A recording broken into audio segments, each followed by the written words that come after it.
पिछले 10 दिनों से अपनी हड़ताल को जारी रखे हुए पीएचई डेली वेजर्स एम्प्लॉयज की तरफ से आज एक बार फिर विरोध प्रदर्शन किया गया।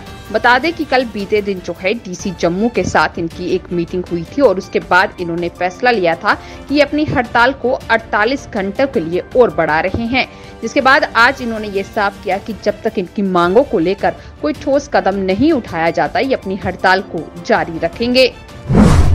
डिस्ट्रिक्ट गुरुद्वारा प्रबंधक कमेटी के चुनाव अब हो चुके हैं और उसके बाद एक नई कमेटी तैयार भी हो चुकी है, परंतु इसी चुनाव के उम्मीदवार सुखजीत सिंह की तरफ से आज एक प्रेस वार्ता की गई और इनकी तरफ से ये आरोप लगाए गए हैं कि इन चुनावों में धंधाली हुई है और साथ ही साथ इन्होंने मांग की है कि ये चुनाव दोबारा करवाए जाने चाहिए।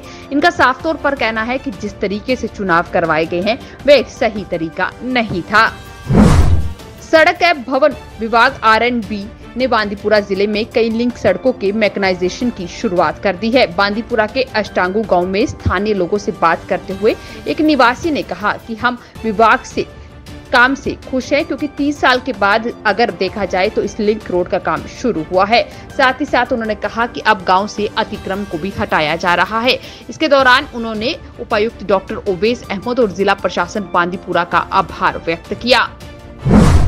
जम्मू के गांधीनगर अस्पताल में आज नर्सिंग प्रोफेशनल्स के लिए एक दिवसीय ओरिएंटेशन वर्कशॉप का आयोजन किया गया। इसमें अगर बात की जाए तो कई डॉक्टर्स और साथ ही साथ कई नर्सेस जो है यहाँ पर देखने को मिली। साथ ही साथ माना गया कि इस कार्यक्रम से या इस वर्कशॉप से जो है नर्सेस के काम को और ज्यादा बेहतरी नजर मिलेगी।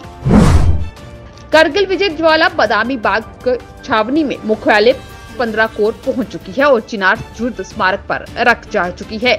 बता दें कि lieutenant general ASD Aujla, GOC चिनार कॉर्प्स और चिनार कॉर्प्स के सभी रैंकों ने कारगिल युद्ध के वीर सैनिकों को इस दौरान श्रद्धांजलि दी। साथ ही साथ GOC इस उत्तरी कमान की ओर से भी COS मुख्यालय 15 कोर द्वारा माल्यार्पण किया गया। वीर नारी और दिग्गजों द्वारा माल्यार्पण और पुष्पांजलि की गई। साथ ही साथ बता दें कि आज ये कारगिल विक्ट्री फ्लेम जो है JKLI रेजिमेंटल सेंटर में जाएगी। आजादी का अमृत महोत्सव और कारगिल विजय दिवस मनाने के कार्यक्रमों की निरंतरता में भारतीय सेना ने तुलेल घाटी के युवा और जिज्ञासु दिमागों को तेज करने के लिए विभिन्न गेमिंग तकनीकों की शुरुआत की है।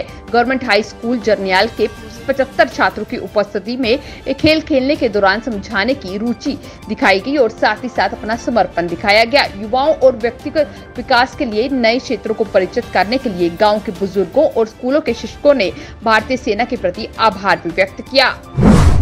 आम आदमी पार्टी जम्मू प्रोविंस के कन्वीनर की तरफ से आज जम्मू में एक प्रेस वार्ता की गई। इस प्रेस वार्ता के दौरान इन्होंने कहा कि अब अगर देखा जाए तो जम्मू कश्मीर प्रशासन जो है किसान विरोधी नीतियां अपनाता हुआ नजर आ रहा है। इन्होंने कहा कि जब जम्मू कश्मीर में भाजपा और PDP की सरकार आई तो तब इन्होंने फैसला लिया था कि किसानों से लिए जाने वाला भत्ता जो कि इनके जो भी अलग अलग पानी के स्रोत हैं उसके लिए लिया जाता था उसे खत्म कर दिया गया था, परंतु अब एक बार फिर जो है जम्मू कश्मीर प्रशासन ने इसे लागू करने की बात की है और साथ ही साथ कहा है कि 2015 से लेकर अब तक का जितना भी किराया बनता है उसे वसूला जाएगा। इन्होंने कहा है कि ये किसान विरोधी नीतियां अपनाना बंद करना होगा, वरना किसान सड़कों पर उतरे हुए नजर आएंगे।